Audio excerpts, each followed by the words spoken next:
சேலம் மாவட்ட தலைவர் என்னுடைய நண்பர் பார்த்திபன் அவர்கள்.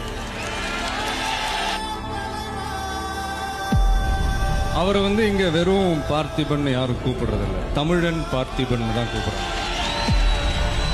தளபதி அவர்களின் நெஞ்சில் ரசிகர்களாக கூடியிருந்து இன்று தமிழக வெற்றி கழகத்தின் தோழர்களாகவும் தோழிகளாகவும் மாறி அமர்ந்திருக்கும்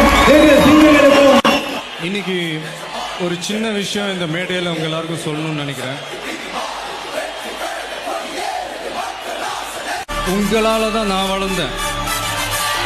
அதனால என்ன வச்சு நீங்க எல்லாரும் ஒரு நல்ல நிலைமைக்கு வரணும்னு நான் ஆசைப்படுறேன்.